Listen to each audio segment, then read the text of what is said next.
Welcome to Ghostly. Is Lafitte's Blacksmith shop bar haunted?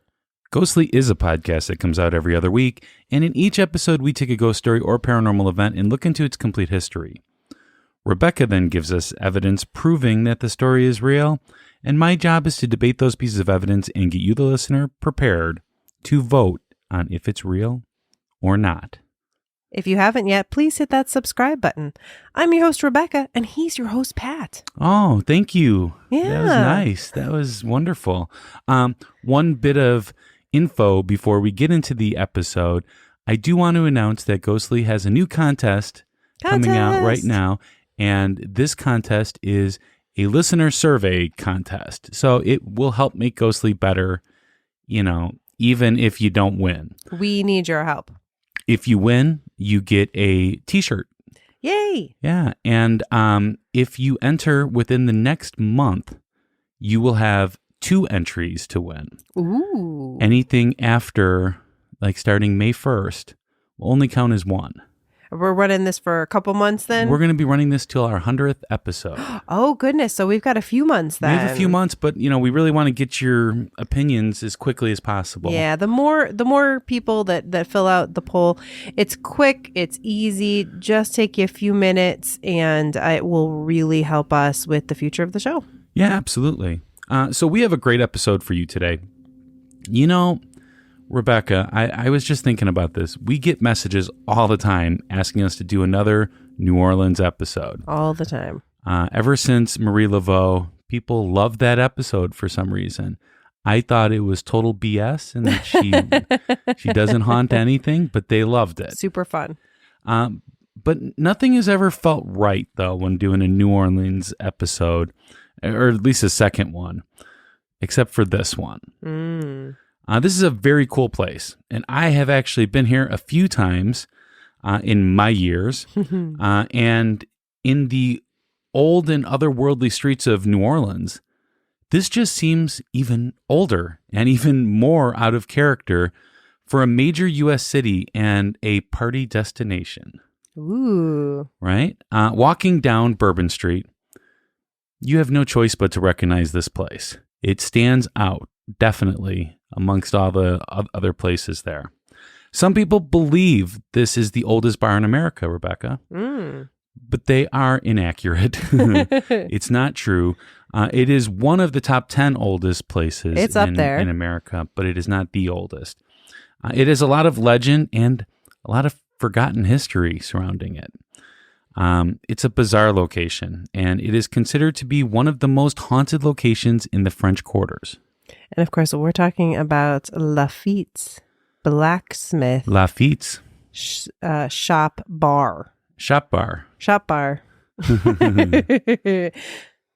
Absolutely. And seriously, this place is really cool. If you're ever in New Orleans, definitely stop by, have a drink. Yeah, it looks amazing in the pictures. And tell them that Ghostly sent you. Yes.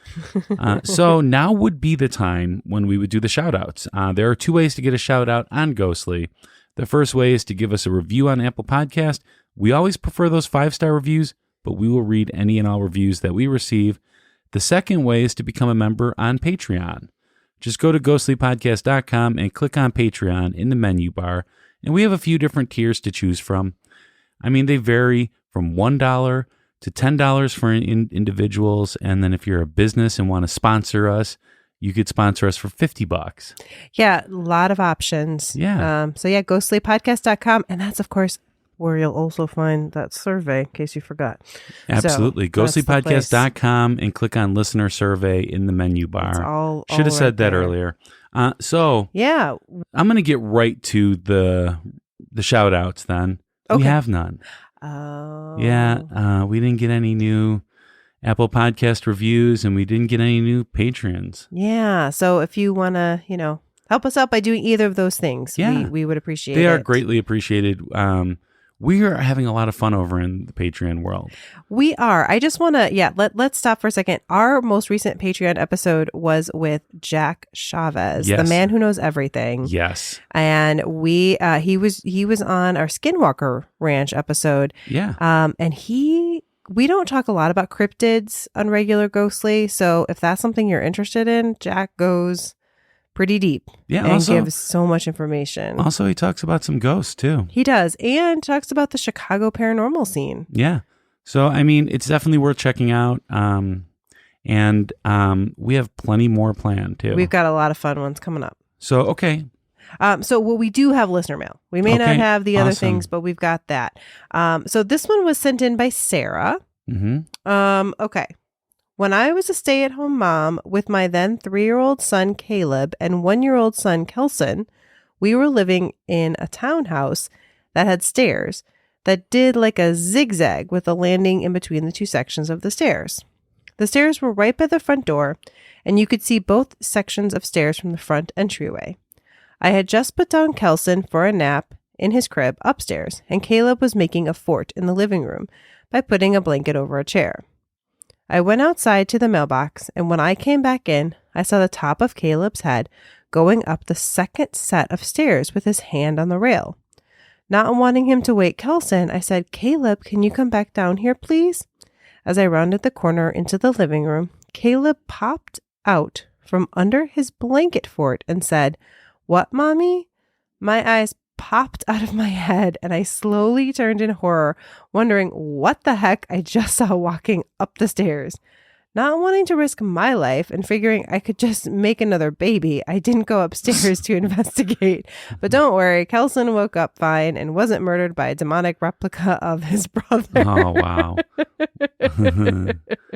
That's something. Well, I want to thank Sarah for sending in that mail. That was scary. And also, I want to give a shout out to Caleb and Kelson.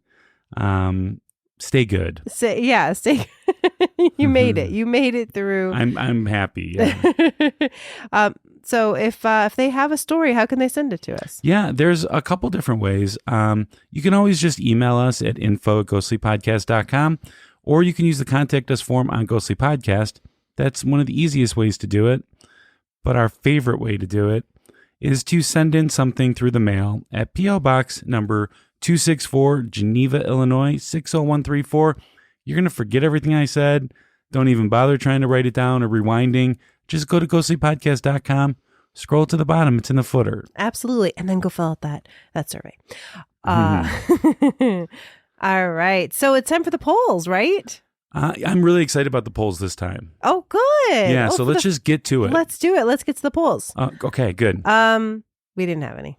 Oh, yeah. Since our last episode was Skeptics Day, we didn't have any polls. My voice is a little strained right now because I'm still trying to recover from Skeptics Day. You got a little stressed. I maybe a little bit, you think? It was fun, though. We hope you guys enjoyed it. I know it was a little different than a regular Ghostly, but we got to have fun on Skeptics Day. Yeah, absolutely. That's our little holiday. Like, we got Halloween in the fall and we got Skeptics Day in the spring. Yeah, it's beautiful. I love both of those holidays. Both of them. I think we need days off of work, though, for both of them. Yes, there you go. We should multiple days, too. Multiple days. Yeah. All right, guys. Well, I have a ghost story for you today. All right. Last night was crazy. Like, I don't even know how to talk about it, but I need to try. It's so much. We're in New Orleans for a work trip. There's 5 of us, and we're all trying to fit in as much as we can while we're here. 2 nights ago, we went on a ghost tour, and it was great. We got to see so much of the French Quarter and hear a lot of history and hear some great ghost stories. So then last night was our last night here, and we didn't have to go to any meetings this morning, so it was really our night to let loose. I'm not saying that we didn't have some fun on the other nights, but this was the one where we didn't have to control ourselves as much. 3 of us knew exactly where we wanted to go. Lafitte's Blacksmith Shop Bar. We saw it on the tour and fell in love. It's one of the oldest buildings around, and they've kept it so much like it was when it was built. None of the other bars on Bourbon Street even come close to the vibe of this place. Plus, they have a purple daiquiri that everyone says is a classic NOLA get-you-partying drink. The others wanted to bar hop and said they'd end up at Lafitte's, but I'm going to be honest and say I never saw them. Maybe we missed them somehow? It's a small place, but it has a dark aura. that just makes it feel like where you are is the only place in the bar. We had so much fun. It doesn't take much more than a couple of the purple drinks to get you ready to dance and strike up a conversation with those sitting by you. We were there for a few hours when I saw him. Actually, I think I felt him first. I felt his eyes on me. Have you ever had that? Where you just have this feeling like someone is looking at you? I turned around and he was sitting in the corner of the room. He had one leg bent and resting on the wall. So casual, like he belonged. He wore a dark hat and had a mustache. I couldn't totally see his face, but I didn't think much about that because it's so dark in there generally. He had a long dark coat and his hand was stroking his mustache. But he was looking at me. He didn't smile, but I felt seen. Like this man had picked me out of everyone in that bar to focus all his energy on. There was a group of people around him, but he wasn't talking to any of them, just staring at me. I know it sounds like I should have been freaked out in this moment, but I wasn't. Maybe it was the purple drinks, but I was intrigued. I don't know what made me do it, but I decided to walk up to him. Not something I would normally ever do, especially on a work trip, but something just seemed to pull me towards him. I got up from my seat and told my coworkers I'd be right back. They were having a fun conversation and didn't think twice. I'm not even totally sure they registered what I said. As I got closer, the room seemed to darken. And he seemed to become the focus. Right before I reached him, I glanced to the side to make sure I wasn't going to hit any of the people standing there. When I looked back a millisecond later, he was gone. Not there. He did not walk away. He would have run into me or someone else. I was standing right there. I couldn't even process it. I was in a daze, like what just happened? At that moment, I noticed the people standing and sitting in the corner, looking at me and staring at the empty spot on the wall. And I just said, what happened to the man that was just here? They all kept staring. And then one of them asked, what man? I backtracked. I apologized and just got myself out of there. I told my coworkers it was time for me to go back to the hotel. I just couldn't handle it. I assumed last night that it was just the drinks, but as I think about it this morning, I don't think that. I mean, I've never hallucinated. And not even while drinking. So I don't know for sure what happened or who I saw, if anyone. I never thought I'd have my own dramatic and unbelievable story from NOLA. Wow, that was a really good story. But I do have to admit something to you. What's that? That the entire time I kept thinking that she ran into Captain Morgan. I know. That is kind of what was in my head. Like a little bit. Because he had his foot up. The foot up and all that. Yeah. All right. Well, and I'm assuming this is based on some... Yeah, it's not like a direct story, but it's the kind of stories that you hear. That you make up. Yeah. No, that people tell. Oh, okay. That people tell. Okay, great. We are going to be right back, and we're going to do the history then. All right.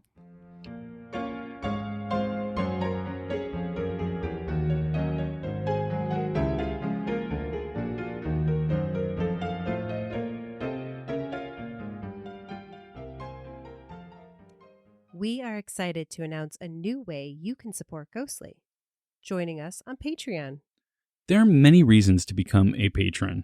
Not only are you helping Ghostly cover its own cost, but you can get Ghostly episodes early. You can get up to 25% off Ghostly gear. Get a shout out on the next episode. You can get a priority request for a new episode. Get more Rebecca's creepy bedtime stories. And the biggest news, you can get exclusive content with our new show called Ghostly X for the weeks that Ghostly does not have a new episode. as well as many more cool rewards that we can't wait to share with our patrons. So please, help us become the podcast that we've always wanted to be. You can sign up by going to ghostlypodcast.com and clicking on the Patreon link on the menu bar.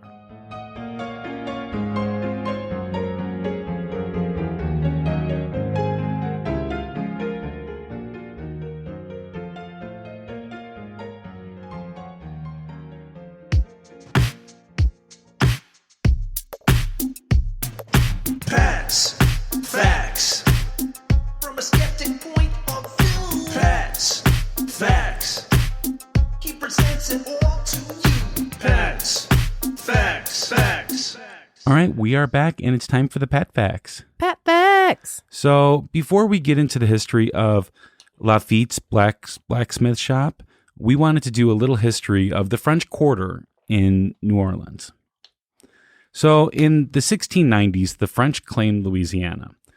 Jean-Baptiste Lemonnier de Bonneville Yeah, good. was appointed Director General in charge of developing a colony in the territory and founded New Orleans in 1718. In 1720, the royal engineer Adrien de Pogler designed the city street layout. He named the streets after the French royal house and Catholic saints and paid homage to France's ruling family, the House of Bourbon, with the naming of Bourbon Street. Wait. The ruling family was Bourbon? At the time, yeah. That's so funny. I mean, I wonder if the alcohol existed at that point. Maybe they made it. Ooh. I didn't get into all that history. New Orleans was originally built around a central square. Okay. And that square still is there to this day. So it's built around that area. Okay. This entire area is now known as the French Quarter. Ah, that makes sense. Okay. And people will say the French Quarters, Okay. but it is the French Quarter. Oh, okay. Yeah, to but know, I mean, you don't want to look foolish. I mean, they don't care there. If you're in the French Quarter, you are a tourist. That's pretty much the way that it goes. You work there or you're a tourist. Yeah, absolutely. So after the 7 Years' War in about 1763, New Orleans was ceded to Spain. Although the population, which were mostly French, were not quick to move out. Oh, that's interesting. I did not realize that Spain had ever controlled New Orleans. Oh, wait. This is a... Yeah, this is going to go back and forth a little bit. There were two huge fires in New Orleans history. The Great New Orleans Fire of 1788, and then another one in 1794. This destroyed somewhere around 80% of all the buildings that existed at that time. Wow. So the French Quarter really dates back to around 1790s. Gotcha, because otherwise that was all the rebuilt. Yeah, right there. and then this next part really made things, where they would have to tear down buildings eventually. Oh, okay. The Spanish understood that this location would probably catch on fire again, right? It caught on fire Sure. twice in a very short time. So they decided if they didn't do things to stop it from happening, it was going to happen again. So they introduced very strict new fire codes that banned using wood siding. Oh. And they were in favor of fire-resistant brick, which I am too. I mean, obviously. Yeah. Which then they would cover with stucco. Mm. But to give New Orleans its own unique look, they would paint the stucco in the pastel hues that were fashionable at the time. Okay. The old French peaked roofs were replaced with flat-tiled ones. But the still largely French population continued to build in similar styles, influenced by colonial architectures of the Caribbean, such as timber balconies and galleries. So this is something I just found out now too. In the southeast Louisiana, a distinction is made between balconies, which are self-supporting and attached to the side of a building, and galleries, which are supported from the ground by poles or columns. Oh. So I didn't know that. I did not know that. So a lot either. of the things I thought were balconies in the French Quarter were actually Galleries. yeah. Huh. So this was about at the same time when the U.S. was really gaining its foothold and freedom. and starting a new government. The U.S. viewed New Orleans as being very important to its growth and trade. And they made a deal with Spain that allowed the U.S. to use New Orleans ports and to store goods there. So that worked out great. But then, shortly after this agreement was created, Spain pulled out. Then a few years after that, Spain seemed interested in the agreement again. But this was short-lived again because Napoleon had a secret treaty that somehow gave him control of New Orleans. Spain still had little say in New Orleans until November 30th, 1803. Okay, so we had Spain, and then the U.S. was going to be like using the ports, but then Spain was like, no. But then Napoleon came in, and then Spain. Okay, so Yeah. it's moving around a lot. Yeah, and actually, that was me summarizing it. It happened a few more times than that. Okay. Yeah. So in 1803, a significant event occurred that would change New Orleans and the U.S. forever. It was the Louisiana Purchase. Ah, yes. This has its very own interesting history. I was reading about it, and a lot of things that I like when you're in school talking about this, you just know that it happened, you know how much, and you know what they gained from it. Mm-hmm. But you don't know the details behind it, really. Yeah. So I found it very interesting, but I'm not going to get into that too much. But growing up, when I learned about Louisiana Purchase, I didn't really understand why the French would make this deal. It seemed like it was not in their best interest, and it was totally in our best interest. So there were a couple of reasons that the French went through with it. First is that Jefferson had up-to-date intel on how many troops France had in the area and where they were and what their plans were. And their plans were pretty much to take over as much as they could. Ooh. Second, though, is because Monroe was sent to Paris and instructed to make a deal there. And if he could not make a deal, he was told to go directly to London and align with the United Kingdom.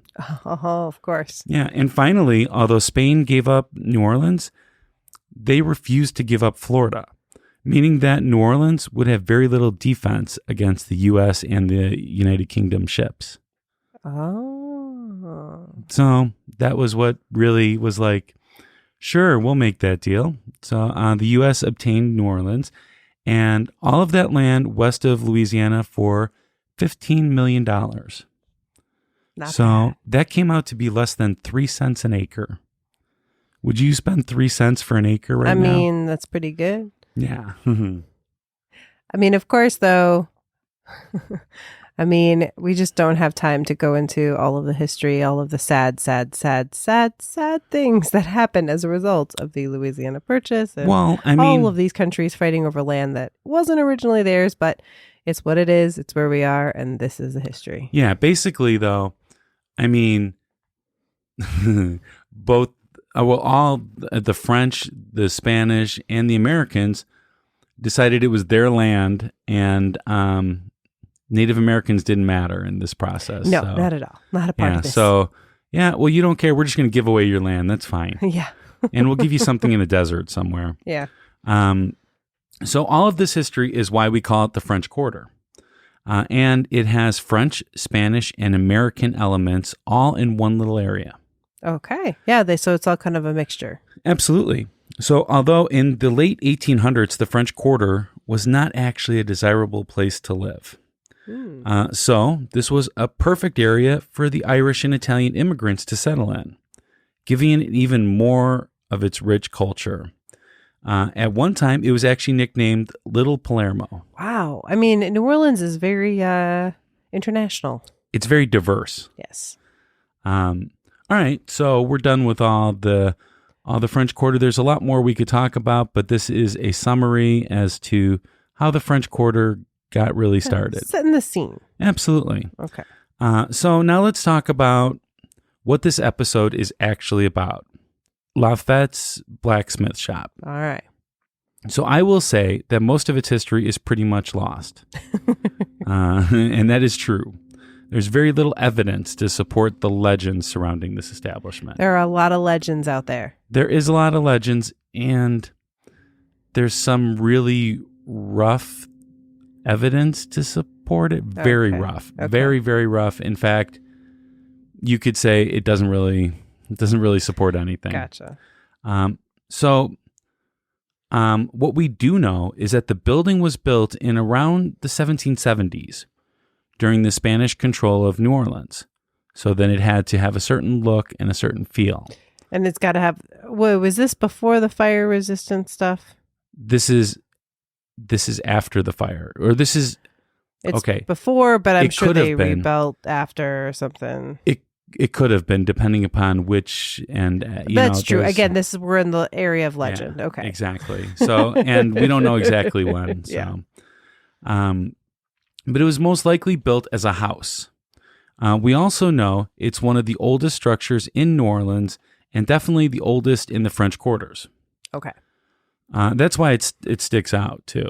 It looks different. It looks like it's falling apart, Gotcha. and Okay. that's very much intentional for that place. Oh, yes. Yeah. We'll talk about that as we go, but for sure. Now, here's where the legend part comes into play. Okay. And this is actually a really cool legend, though.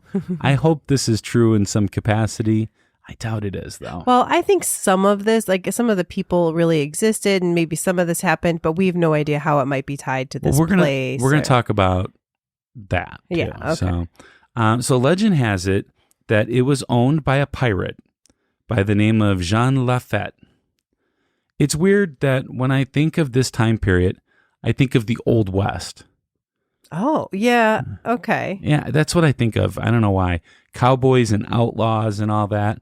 But if you look in the North, life was not at all like it was in cowboy land, right? Yes. And then the South was totally different. New Orleans is pretty unique as it actually had pirates.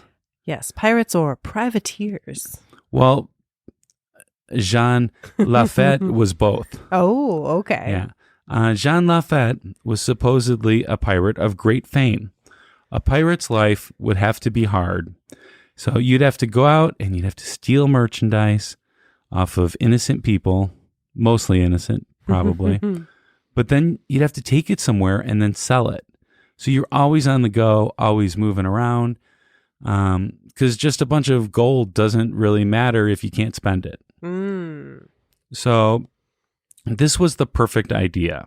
Jean Lafitte would open a semi-legit business where he could sell his supplies and people would just come to him for it.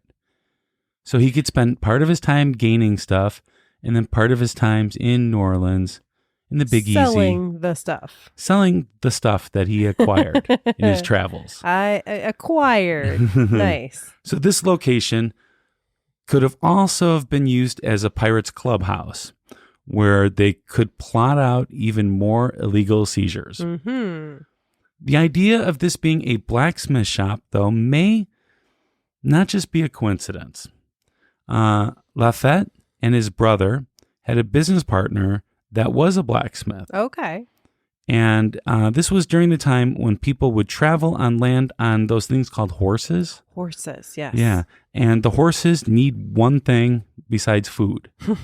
They need shoes, right? Oh, yes. So you have to shoe them. Mm-hmm. And so they may have partnered with this business partner to own this shop. Okay. So horse blacksmith in the front, Yeah. stuff selling in the back. And planning illegal seizures in the courtyard. So in 1807, though, the U.S. passed the Embargo Act, making it extremely hard to be a pirate in the open. So before that, it was totally easy. It was fine. So the Lafayette moved their operations to an island in Barataria Bay, Louisiana. So there were years of great success for the Lafayettes.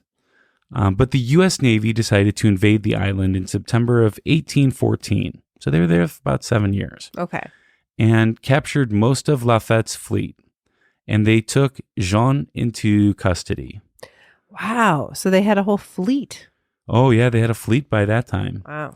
Yeah, when you have all that gold and stuff like that, you can hire people. I mean, I'm just thinking Pirates of the Caribbean at this point. But yeah. It was very much like that, just not as drunk, I don't think, but it could have been. I don't know.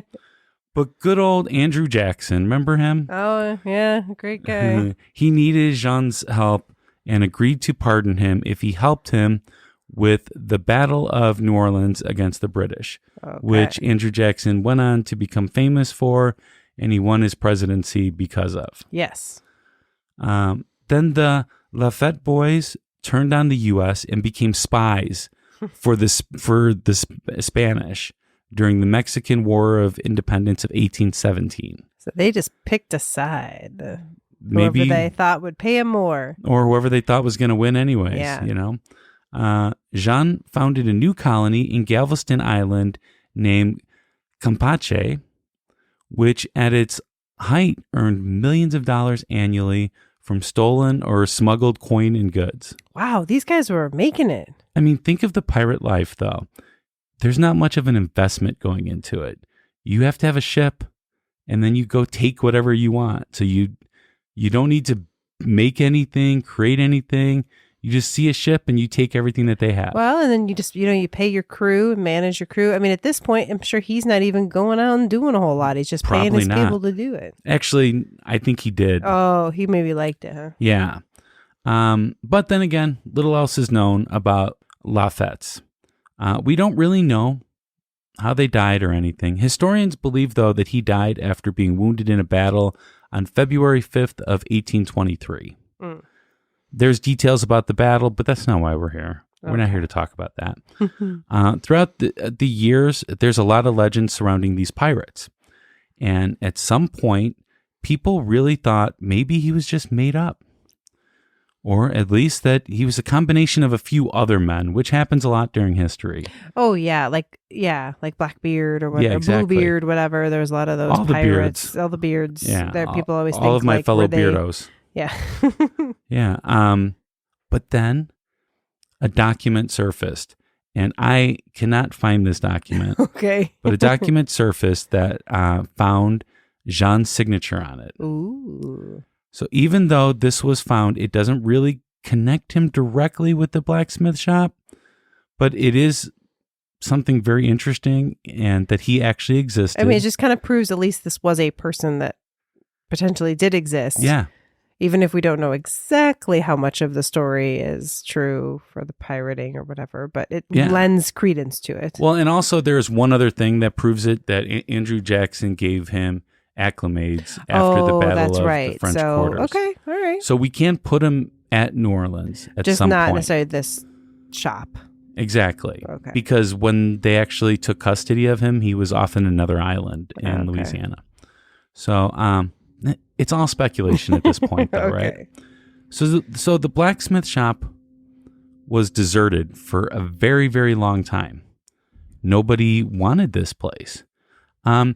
The French Quarter, I mean, it was a destination area, but it wasn't really this big party area. And Bourbon Street was, I mean, their central location, but it wasn't anything too great. Nothing like it is today. No, definitely not. The current business traces its roots to Roger Tom Kaplinger, who in the mid-1940s turned the old abandoned shop into Café Lafitte. The cafe became a popular night spot that attracted a bohemian clientele, and including the gay community and celebrities like Noel Coward and Tennessee Williams. Ooh. You know Tennessee Williams? I know that name, yeah. Yeah. However, Kaplinger never really cleared the title because it was just abandoned and he took it over. Nice. And, I like that. So he's like, no one's been in here for like 100 years. I'll take it. Yeah, but they decided to sell the building in 1953 and he couldn't get anything from that. Yeah. So he soon opened a second cafe at the other end of the same block named Café Lafitte in Exile, which maintains that it is the oldest gay bar in the U.S. Oh, wow. Is it still there? It is still there. Oh, yeah. That's interesting. So I guess you got to be careful which one you're, I mean, like just there's a couple of things called Lafitte out there and you just got to. I mean, you'll pay know attention. the I mean, Blacksmith you would shop. know it just looks so different. Like if you see both of them, you'll know which one is the Blacksmith shop. Gotcha. Totally looks like that. And also, Bourbon Street has this weird thing where, like, half of it is like where like Mardi Gras happens and all the straight people hang out, and then the other half is like the businesses are like gay businesses then too. LGBTQ plus businesses. Gotcha. And really cool, there's an awesome burger place called the Clover Grill that's on the gay side of it. Totally some of the best burgers I've ever had, though, in my life. Awesome. Well, and I did hear, now again, I haven't been there myself, but I did read that Lafitte is, it's kind of like, I don't think there's anything quiet about Bourbon Street, but it's slightly quieter where that is compared to like the main part of Bourbon Street. Yeah. So the first couple of streets of Bourbon Street is where you're going to find a lot of the more rowdier bars. And it's where the loud music is. It's where people are singing karaoke. Right. And it's where all the drunks are throwing up in the streets. And then you go a little bit further, and then there's, so it's, yeah. I mean, we're talking, there's not that much of a difference, but there is. Right. And depending upon what time of day you're there. Sure, that makes sense. Now, when I went to Lafitte's, the couple of times I went there was all during the day. Oh, okay. It was a really good day spot to go to. I don't know if they're open into the wee hours of the night. Okay. I mean, it's a bar, but, it might be like it's closing at 2 instead of 4 or like 11 or midnight. I am not or 100 something. that it stays open that long even. Oh, okay. I'm not. I mean, We have to look it up. Yeah, I mean, if you told me it was and you had proof, I would believe you definitely, but I'm not 100 because I never really paid attention at that time. Okay. So the Blacksmith shop was declared a National Historic Landmark in 1970. It's still a bar, and you can go in there and get a drink and stare into the fireplace. And if you're one of the lucky ones with the right spirits that you're drinking, and the spirits are supposed to be there, and I believe there's a big thing about the fireplace and catching Jean in the fireplace. Why he's in the fireplace, I have no idea. Well, I think those are, I have read that, but that's kind of mixing up a couple stories. So we'll get there. Because that's what I do. We'll get there. I didn't read any of the ghost stories prior to this, just so everybody knows. So do you have anything to add about the history? No, just that it's super interesting. And, when you're doing research on this place, you'll see Jean's story and the pirate story kind of more as fact when it really isn't. Especially as it's so associated with this, they'll talk about the blacksmith shop having there's like a legend that there's like a pirate's booty buried, under the floor. Like that's where the pirates would, again, obviously we talked about that where they would plan their next attack and all of that. And again, there is zero evidence of any of that. I mean, doesn't mean it didn't happen, just means that there's no evidence. And I'm pretty sure if there was pirate's booty, someone would have found it by now. I mean, probably, I would say. I would imagine. There's been some minor restoration done to the place since then. But you know what? New Orleans has a lot of this history that like if you look up the House of the Rising Sun, the old song. Mm-hmm. So people will claim that it's this one particular location. And the reason why is because there was a school across the street from it that was a all-girls school. And this school was to teach women to become brides. And if they weren't married by the age of 13, they were considered a spinster and sent over across the street to the House of the Rising Sun, which was a bordello. So, oh my. Yeah, because they were never going to get married. So New Orleans is an interesting place, is what you're saying. But the House of the Rising Sun never really existed. Oh, goodness. We're going off. Another New Orleans myth. There's a lot of these myths in New Orleans. So believe nothing. I mean, look it up, definitely. But so you got a chance to look at some videos of it, right? I did. It's a very cool look. Would you describe the atmosphere for us a little bit? Sure. So basically, it's old. I mean, like when you look at it, like you said, there is no doubt in your mind that you are looking at a burial place, which again, I think we've mentioned this before. It's always interesting because, when you go to Europe or other places that civilization, the whatever, more modern civilizations, whatever you want to say, have been around for a long time, like, in England or whatever, to see a building that's 400 years old, 600 years old is not like completely crazy, but we don't have that very much here. And so looking at it like, oh, wow, for us, it's pretty old. Especially out of the, when you're out of colonial U.S., right. To find a building that is from the 1790s is rare. It is, absolutely. Yeah, if you're not up, in the Northeast. So it's stone and brick, and it looks and feels, again, every bit of its history. There are tables kind of around, with chairs. There is a bar, of course, and there is it kind of looks like a smallish fireplace, but it's solid, and from what I read, it does not have necessarily like a lot of electricity except for a generator that runs the bar. But I'm guessing there's electricity like in the bathrooms or like no, they have to have it for their, to pay them. Yeah. I mean, it's gotta be some electricity, but mostly it's lit by candles. And that's to give it the certain feel too. It gives it that like dark. Yeah. Yeah. And I will tell you, every time that I've been in there, it's been totally open. Where when I say that, I mean, you like, if there is a breeze, you feel it coming in because it's like, there's not as many windows as there seems to be doors. It's really an odd place. And there are some seats outside. Yeah, there is like a courtyard, actually. Yeah. I think that was added on at some point. I'm sure, yeah. Because if you actually go to the courtyard, it doesn't look like it's from that same time period. Gotcha. And it's very like old dark wood. This is the kind of wood that you'd find, like from someplace else, like restored wood, where they would bring it into a house and it's like 100-year-old wood. Well, this is like over 200-year-old wood. It's very, and I don't know. And there's a certain odor in the place. I can see that. It feels like it'd be kind of dank almost or something. Yeah. I mean, it's not a foul odor. It is, it's just something you notice when you go in there. It's rustic, got that rustic feel. And it's a nice place to grab a drink. Yeah. I mean, it looks, again, very atmospheric. Yeah. And according to Forbes, the establishment's famed grape daiquiri holds enough Everclear to sedate a small horse. Well, that's what they say about the hurricanes and the grenades too. Yeah, they they're definitely a part of the New Orleans tradition when it comes to that.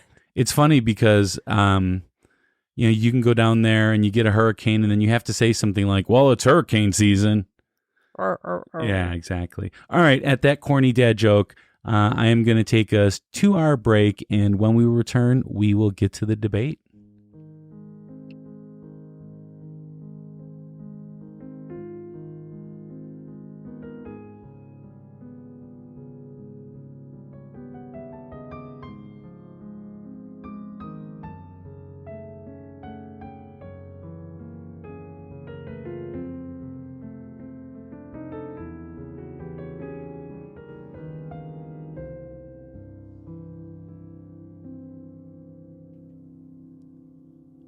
Throughout our time doing Ghostly, we've met a lot of great people.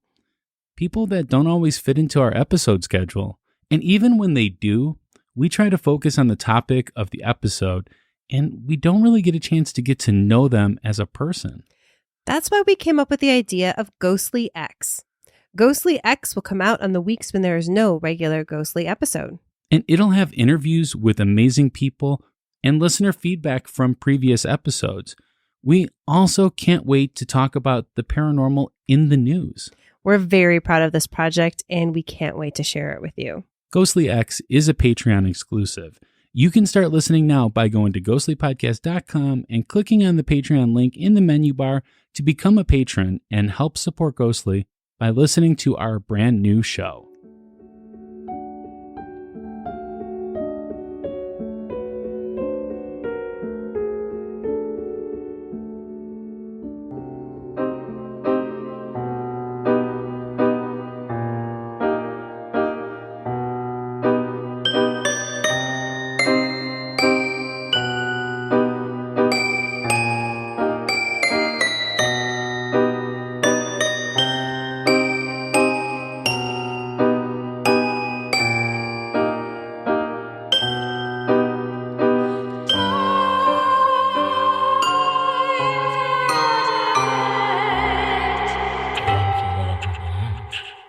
All right, it's time for a debate. Let's do this. Okay. All right. So we have the scene set, right? So this is old. We got the brick. We got the, the dark and the candlelight. You said it's even dark during the day when you go in there. It is, yeah. Yeah. So that's our scene. Okay. Okay. Scene is set. Scene is set. Okay. So we're going to start with the most popular haunted story for this bar. Okay. Okay. So bartenders and patrons both claim to see a man who does not talk to anyone, but disappears shortly after being seen or talked to. It is assumed to be Jean Lafitte. He is most often seen on the first floor in one corner of the room, but he can be seen in other areas, one of which we'll talk about in a little bit. What is unusual with this sighting is that it is oftentimes a full body apparition, which is actually not that common. Some people say he is smoking and people can smell the cigarettes or cigars in the bar even though there's no smoking in there. So I found one story that is an example of this. Okay. Okay. So it is documented in Dan Asfar's 2007 Ghost Stories of Louisiana book. Okay, so this is what it says. Once inside, the wife was enchanted by the dark and crowded bar. Quote, you couldn't see across the bar because it was so dark and crowded inside, but it was so special. It's hard to explain, but it was so real inside, We could have been sitting down there 200 years ago, and I think it would have looked very much the same. After sitting down, the wife felt an odd chill, though she dismissed it after it dissipated quickly. The chill returned a few minutes later. Quote, it wasn't like a normal cold from cold weather. It was more as though the cold were coming from inside. I felt it like a cold hand on my back. It came so fast it made me jump in my seat. Her husband noticed the behavior and asked if she was okay. She asked him if he felt the cold, but he did not. The woman rose and headed to the restroom, and she felt something following her as she walked. The feeling left her in the restroom, and she calmly returned to the table.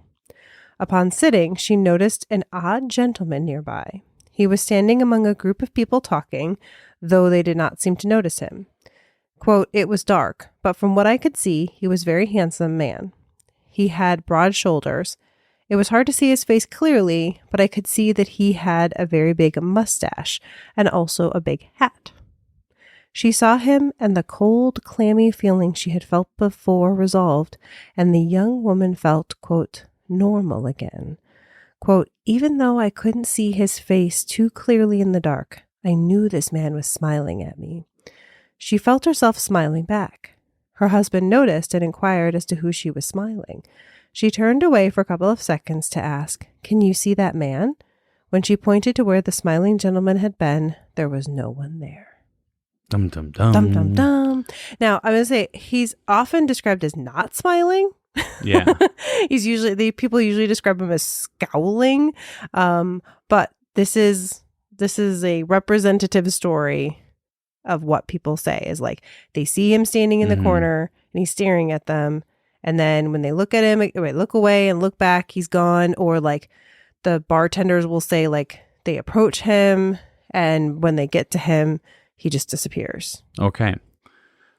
So I am going to say that there's a lot of factors involved in this one. Mm-hmm. It's not as simple as saying, well, obviously they this or they that. It's a combination of things. First of all, New Orleans, very, very hot. Very, very muggy. Yes. Okay. Very easy to get dehydrated, especially when you are on Bourbon Street, you're out drinking, you're out shopping, you're out doing those kind of things, eating the great food that they have in New Orleans. The food is amazing there, but it is also very spicy and it really dries you out. Okay. And given all those things, and then how dark this place is inside and how it's lit by candles, and also given that it's obviously a very old looking building and it very much doesn't look in its place.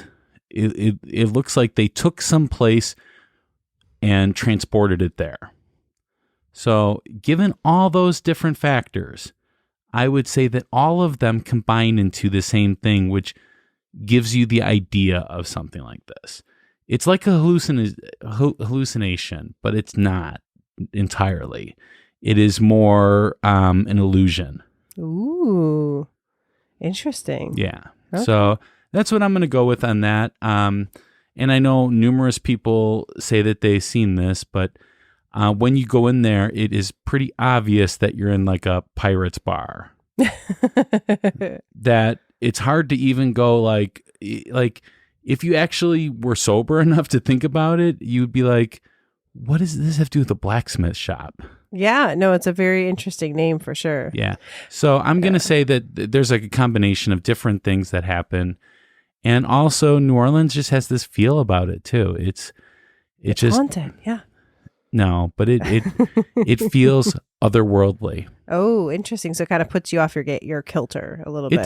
It makes you more suspicious. Gotcha. It makes you more inquisitive to these kind of things. Interesting. So, I mean, to me, I think it'd be easy to dismiss this as like it's a dark place. So sometimes you see somebody and if you turn away and go back, like they literally could have just walked away. But the fact that it happens so often and in the same area of the bar, and that, again, there are both, like, there's stories of, again, bartenders walking up to say, hey, you can't smoke in here, or, and again, the person is just gone. And then, people like this woman, it's a lot of stories. It's a lot of stories. Yeah. To dismiss it. Well, I'm gonna give it a 2 on that there's a lot of stories. And that I really believe that the people believe that they saw something. I don't believe it is a ghost in that kind of sense. But I will give it a 2 just because I don't think it's just one thing. I think it's very complicated. Okay, gotcha. I am going to give this one an 8. Okay. Yeah, it's going to go high for me because, again, lots of stories. All right. Let's move on to the next most famous ghost at the bar, and that is of a woman on the second floor. So John is usually on the first floor and this woman is on the second floor. People claim that it's a woman whose husband went to sea and never came home, and she ended her own life due to her loneliness or unhappiness. But honestly, everyone will also say there's zero record of that. Like there's no record of a woman, doing that in the building or anything like that. Doesn't mean it didn't happen, but there's no exact record. But regardless of how this woman came to be here, there is a woman ghost that is on the second floor. People report seeing her on the stairs or kind of in different places, but I would say the main or the one biggest story is that you look in a mirror and she appears behind you in the mirror in like an old-fashioned gown, but when you turn around, she's gone. Again, I think that's more of an optical illusion than anything else. And as you said, there's no record of this happening in this place. So therefore, I'm going to say that it's more of like an urban legend kind of thing. And if people do see it, it's more of an optical illusion. It's always when you're looking in mirrors. Have you noticed that? Yeah, that's and it. People claim that then, you can see like the portal into the, other world or something like that. But this, I don't buy it. I'm sorry. I just think that it distorts your view. Again, in a very dark place, going upstairs. So there's no windows at that particular spot, and mirror. It's like you add all these things into each other, candlelit.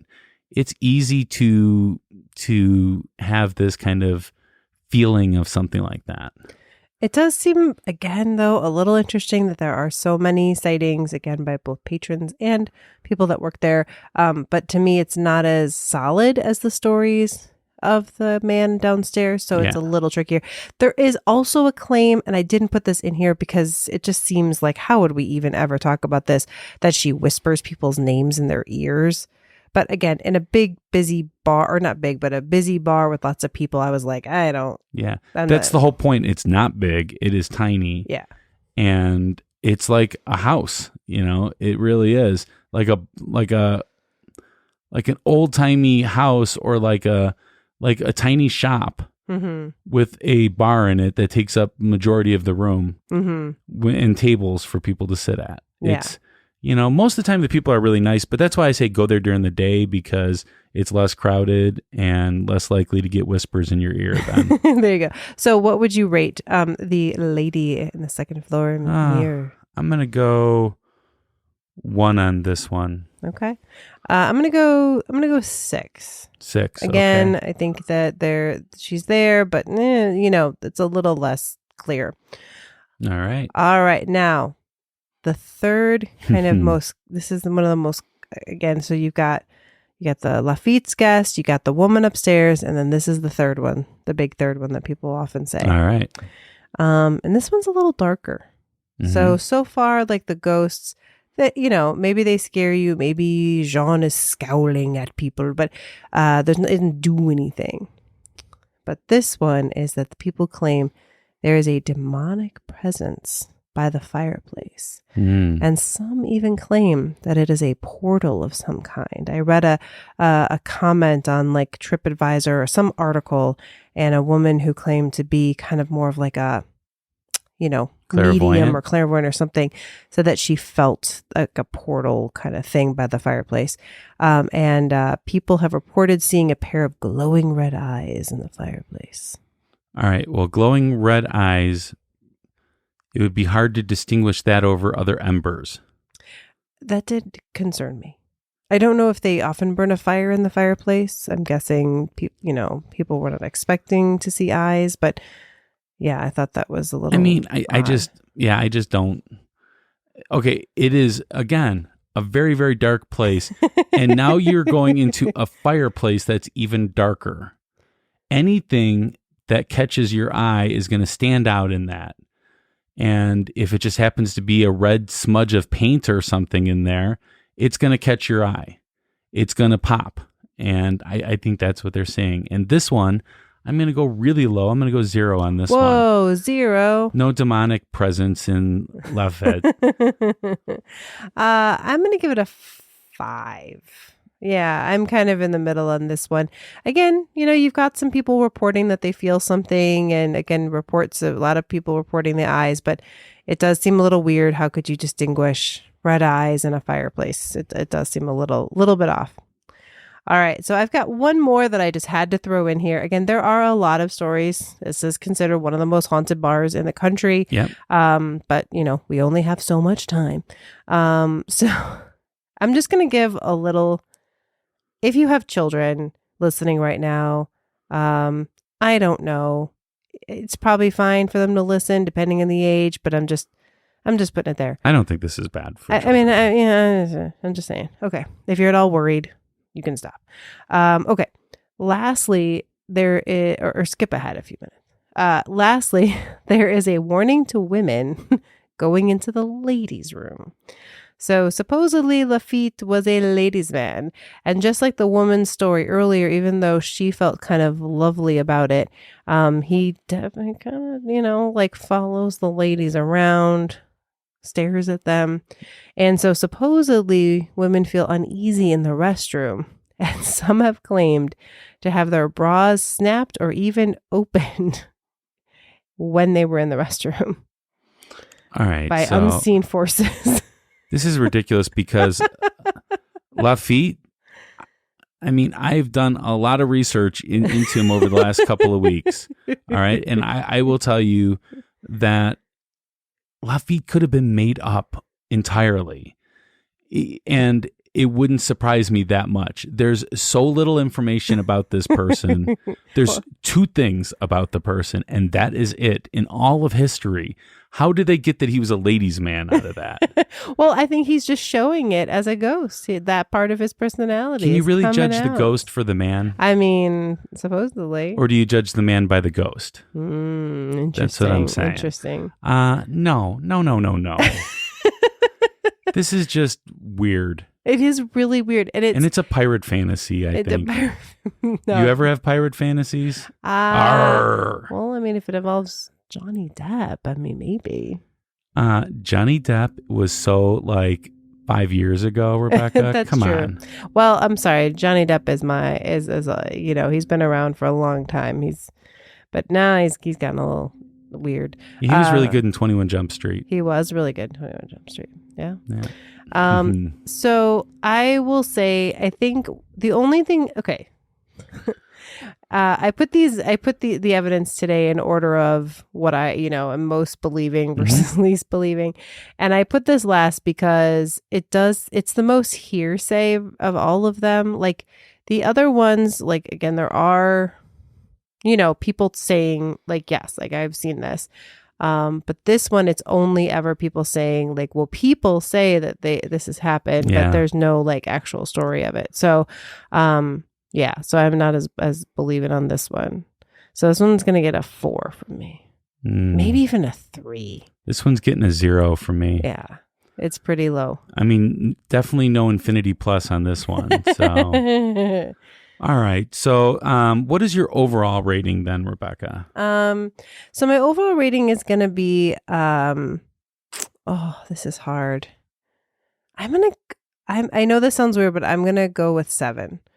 I know some of my scores were low, but I feel like between the Lafitte and the woman and even the eyes a little bit, like something going on in that place. So I'm going 7. Okay. I'm going to go a 1 on all of it. Okay. Because I just am averaging out scores. Gotcha. Like the great Dr. Hickney. The great Dr. Hickney added scores up. He did add his scores up. But you can't do that. You have to average them. Okay. So I'm going to average them at a 1 because I did a 2, a 1, a 0, 0. So that would average out to be 1. There you go. So I'm not going to read anything more into that at all. All right, so that brings us to the closing arguments. This is our last chance to convince you to vote our way. We are each given 1 minute of uninterrupted time. We will time each other on our cell phones because Rebecca likes to fib. Hey. And Rebecca, are you ready? I'm ready. And go. All right, so this place is haunted, guys. Like, seriously, though, I mean, here's the thing. I don't know that it's Jean Lafitte. I don't know, right? Because we don't know if he really existed. He, the person they describe has a resemblance to the paintings that you can find of him, but who even knows if that's him? I think a lot of men look like that at that time. So anyways, I really do think that there is a spirit in there, at least one. It could be 2. I'm less sure about the demonic presence. That seems a little bit like it could be one of the ghosts kind of fooling around. But I do think there's a male presence in that bar, especially in that main room in the corner. And again, the other things could be kind of built off of that. There could be some other spirits there. But man, that guy is there. All right. You have 1 second to go, Rebecca. Yeah. All right. Are you ready, sir? I am. Okay. And go. So I think it's pretty clear that Lafitte might not have even owned this place, at the very least, might not have even existed, might not have even had anything to do with New Orleans. And I hate being bamboozled by the idea of, is Lafitte's blacksmith shop haunted? And then I prove that there's no Lafitte, and then it's like, well, he's haunted by something else. I don't think we can do that. I think we have to say, okay, this is a very old looking and very, very destitute looking place. Doesn't mean it's haunted. It really doesn't. It's very open air. It's a friendly place. And sorry, it's just not haunted. There was not enough evidence. Well, I mean, there's no photos. Yeah, no photos, no videos. I've watched several videos, and none of them have. I've seen graphics in the video where they're like, "This is where they reported this, and this is where they did this," but no, nothing like that. Yeah, I saw one photo with an orb, but Yeah, it wasn't convincing. I'm not a fan of the orbs. So I want to thank everyone so much for listening. Please share us with your friends and family, as word of mouth is our best form of advertisement. Remember to go do that listener survey so you get 2 entries into the contest. Yeah, enter this month so you get those 2 entries. So ghostlypodcast.com and click on listener survey. Yeah, it's very easy to do. It'll take you less than 5 minutes, and there hasn't been many entries. So I announced this on Ghostly Society like a week or 2 ago, and like right after recording the last episode. And there hasn't been that many people that have entered so far, so your chances of winning are very good, especially if you double up. Absolutely. And again, really so helpful for us. I mean, you have no idea. Oh, one more thing about that listener survey, though, is that even though it is optional for you to put your email address and name in there, if you do not put your email address and name, we cannot give you a t-shirt. Yeah, so I mean, because I have no idea where to give it to you. Yeah, so we appreciate your feedback at that point, but you will not have an entry in the drawing. And another thing too, another prize for this is your name will be mentioned in the 100th episode, and you'll be the contest winner then. Yeah, so I mean, that is definitely something. It is. And again, if nothing else, I hope that the prize is enticing to you. And I also hope that again, this is information for us to improve Ghostly, to add to Ghostly, to add more Ghostly. We do not sell this information at all. We don't sell this information to anybody at all, that you're not going to get spam or anything from us. But, this is definitely a tool that we are going to use going forward. We have so many amazing ideas, and we want to know what you guys think before we pull the trigger and Absolutely. move forward. All right. So I want to remind everyone to hit that subscribe button, but you all already have. I know.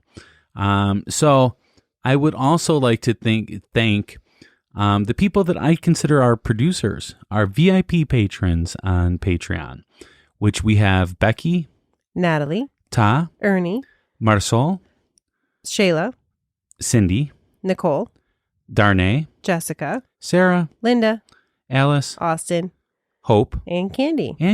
We got them all in there. So I want to thank everyone so much. We will be talking about the Rocky Horror Picture Show Castle on the next episode of Ghostly. That comes out on April 27th. And I mean, you may be thinking, what? People, it's a real place, and it has a lot of ghosts. Surprisingly, we were it so does. Surprised. And I'm super excited to geek out about some Rocky Horror Picture Show stuff. Oh, yeah. I loved Rocky Horror Picture Show. Love it. And we might even have a special guest on the episode that hasn't been on in a while. Yes. And it's not Mondo, I'm sorry.